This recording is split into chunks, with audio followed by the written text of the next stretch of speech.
রোহিঙ্গা সংকটে মিয়ানমারের উপর আন্তর্জাতিক চাপ তৈরি করা সম্ভব হয়েছে। চ্যানেল 24-কে কথা বললেন নবনিযুক্ত British high commissioner Robert Dickson.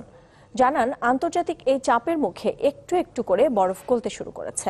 Rohingya শিশুদের পাশে দাঁড়াতে সবার প্রতি আহ্বান জানান বেলজিয়ামের চিত্রশিল্পী ফ্যাবিও ফ্রান্তে। মোর্শেদ হাসিবের প্রতিবেদন। রোহিঙ্গা সংকটে সবথেকে বেশি ক্ষতিগ্রস্ত হয়েছে শিশুরা, যাদের 60% বয়স 18-র নিচে। এদের কেউ কেউ স্বাভাবিক জীবনে ফিরলেও অনেকেই তাড়িয়ে বেড়াচ্ছে সেই নির্মম ঘটনা। আর তা কাটাতে চলছে দেশি বিদেশি নানান জনের নানা চেষ্টা।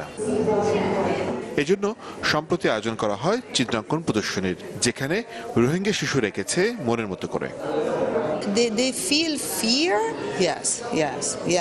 ওদের চোখে স্বপ্ন আছে, ভয়ও আছে, বেঁচে থাকার ইচ্ছেও আছে।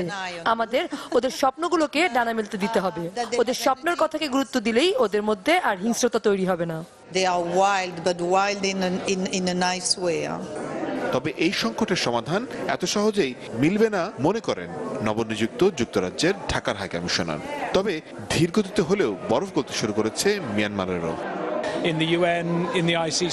আমি মনে করি একটা চাপ মিয়ানমারের উপর আছে, ওরা স্বীকার করুক বা না করুক। জাতিসংঘ, আন্তর্জাতিক আদালত কেউই ছেড়ে কথা বলবে না। মিয়ানমার কথা শুনতে বাধ্য হবে এবং আশাবাদী। সবার প্রত্যাশা রোহিঙ্গা শিশুরা যেন সঠিকভাবে বেড়ে উঠতে পারে। মোর্শেদ হাসিব, চ্যানেল 24, ঢাকা।